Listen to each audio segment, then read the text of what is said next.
नमस्कार मेरे प्यारे छात्रों और मेरे प्यारे बच्चों। आज हम हिंदी व्याकरण के अंतर्गत कुछ टॉपिक देखेंगे। आपसे विनती है प्लीज़ वीडियो अंत तक देखें। अभी तक आपने मेरा चैनल सब्सक्राइब नहीं किया है तो ज़रूर सब्सक्राइब करें। Please subscribe my channel.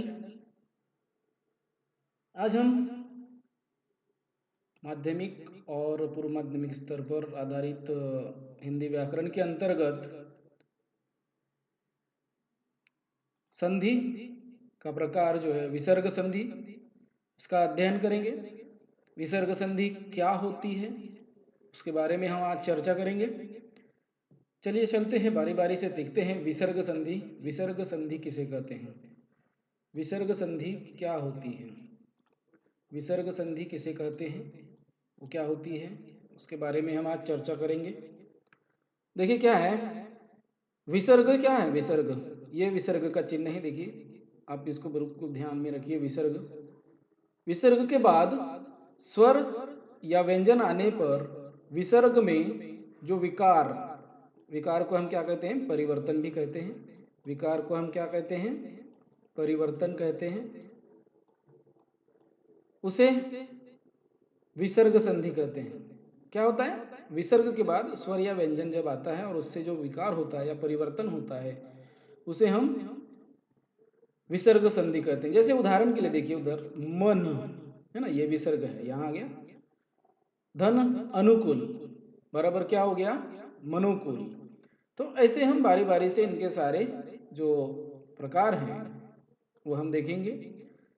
विसर्ग संधि के जो प्रकार हुए उसे क्या हम देखेंगे, विसर्ग संधि के प्रकार, विसर्ग संधि के जो प्रकार हैं उनका अध्ययन देखते हैं, धीरे धीरे करेंगे हम अभी। विसर्ग के पहले यदि अ, पहले की बात हो रही है, विसर्ग के पहले जैसे कोई विसर्ग ऐसे लगा हो उसके पहले यहाँ अ या उसके बाद भी अ, अथवा, अथवा क्या है देखो, अथवा वर्गों के तीसरे, जैसे क ख ग हो गया ना, तीसरा ग तीसरा, चौथा घ चौथा और पांचवा अंग है ना, पांचवा वर्ण। तो वैसे ही उसके अलावा सभी वर्ण ना, जैसे कि तीसरे अथवा वर्ग, जैसे क वर्ग वाला हो या च वर्ग वाला हो या ट वर्ग वाला हो, प वर्ग वाला हो, ये सब उसमें से तीसरे चौथे। हाँ, कब, जब विसर्ग के पहले अ हो और बाद में भी अ हो, और अथवा, अथवा अथवा अथवा वर्ग के तीसरा चौथा या पांचवा वर्ण हो, अथवा, देखिए ये अथवा दो बात ये याद रखिए, य र ल व हो, य र ल व हो, तो विसर्ग का क्या बन जाता है, ओ बन जाता है। विसर्ग जो है वो ओ बन जाता है। देखिए कैसे, अंध धन गति, देखो अंध धन गति क्या बन गया, अधोगति बन गया। देखिए ओ बन गया ओ। ठीक उसी तरह देखिए मन धन बल, देखो बताया ना, तीसरा प फ ब है ना, प फ और तीसरा क्या है ब, मनोबल है ना। अभी उदाहरण बहुत सारे मैं बता सकता हूँ लेकिन अभी उसमें समय ज़्यादा होता है, इसलिए आप बस ये जो सूत्र है इसे आप ध्यान रखिए। अ विसर्ग के बाद पहले अ, बाद में भी अ, अथवा किसी वर्ग के तीसरे चौथे पांचवे, अया य र ल व हो, तो क्या हो जाता है, ओ बन जाता है। अभी अगला देखिए, विसर्ग से पहले अ, आ छोड़कर, देखिए अ आ को छोड़कर कोई भी स्वर हो और बाद में भी कोई स्वर हो, विसर्ग के पहले भी ये अ आ को छोड़कर और बाद में कोई भी स्वर हो, वर्ग के तीसरे चौथे पांचवे वर्ण अथवा य र ल व ह में कोई भी हो तो विसर्ग जो है वह र और र में परिवर्तित हो जाता है। देखिए जैसे नी विसर्ग है, फिर आ गया, देखो आ,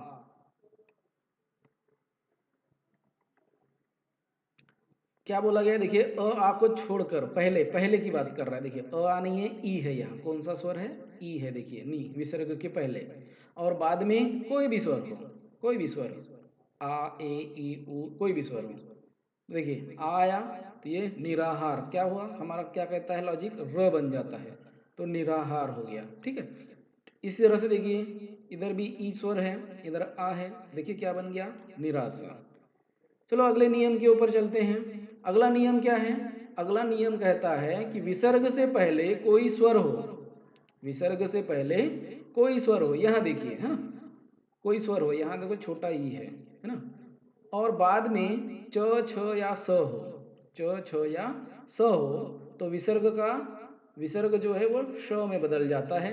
जैसे देखिए ये नि, फिर च आया, निधन चल, निश्चल, है ना, निश्चल हो गया, देखो च आ गया, देखो च बन गया है ना, उस सब हो गया। उसके बाद देखिए नी धन छल, तो यह निश्चल हो गया, ये देखो ये स बीच में आ गया, निश्चल हो गया। तो ये क्या याद रखना है, क्या स्वर के कोई भी हो, पहले स्वर हो, कोई स्वर हो, पहले जो है विसर्ग के पहले कोई भी स्वर हो और बाद में च छ स हो तो स बन जाता है। अगला देखिए इधर देखिए दुशा, देखो दुशा तो दुशासन, देखो ये स बन गया ना। उसी तरह अगला नियम देखें, विसर्ग के बाद यदि, विसर्ग के बाद, यहाँ पहले नहीं है, विसर्ग के बाद यदि तो श हो तो विसर्ग जो है वो श बन जाता है। देखिए कैसे, विसर्ग के बाद तो है तो देखो नमस्ते, स बन गया, नमो धन ते, नमस्ते। अगला देखिए नी धन संतान, निसंतान, है ना, निसंतान। अगला देखिए, देखिए दु शासक, दुस्साहस, इस तरह से।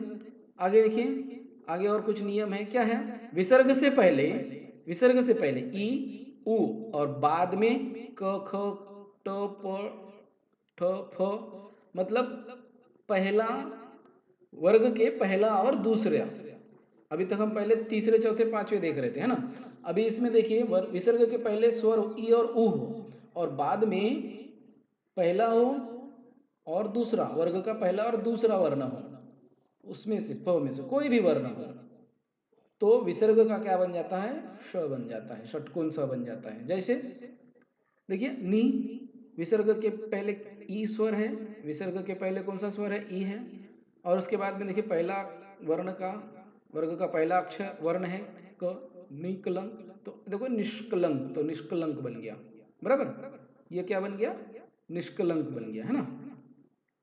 अगला देखिए चतु, देखो यहाँ उ आया, धन पाद, चतुष्पाद, ठीक है, तो ये नियम जो है ये आपको याद रखना है। अगला देखिए नी, इधर भी ईश्वर है और यहाँ देखिए फ आया है, बाद आया, के बाद क्या आया, फ आया, तो नी धनफल बराबर क्या बन गया, निष्फल, ये देखिए ये निष्फल। अगला नियम देखते हैं चलिए, विसर्ग से पहले अ आहो, विसर्ग से पहले अ आहो और बाद में कोई भिन्न स्वर तो तो वह विसर्ग का लोप हो जाता है। जैसे देखिए ई, है ना, ई स्वर है, कोई भी स्वर हो, अगर उसके बाद में अगर क्या हो, आ हो,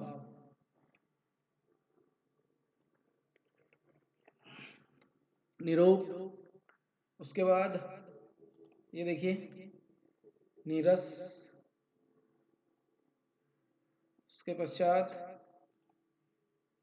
आगे और एक नियम है उसके ऊपर चलते हैं, हम देखते हैं क्या है, ठीक है। विसर्ग के बाद क ख, विसर्ग के बाद क ख अथवा प फ होने पर विसर्ग में कोई परिवर्तन नहीं होता। देखो विसर्ग के बाद यहाँ ये ध्यान रखिए, क और ख, प और फ सिर्फ रहे तो ये ध्यान रखिए। जैसे देखिए उदाहरण के लिए अंतकरण, देखो अंतकरण, विसर्ग के बाद क है तो अंतकरण, कोई कोई परिवर्तन नहीं हुआ, ठीक है।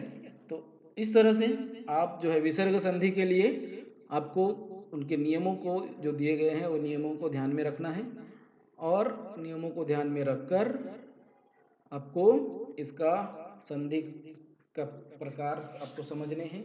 इसके पहले वाले भाग में हमने विसर्ग संधि, सॉरी स्वर संधि, व्यंजन संधि देखे थे। अब इस भाग में हमने क्या विसर्ग संधि के बारे में जाना।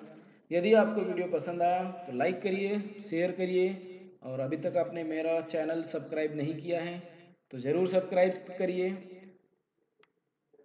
धन्यवाद।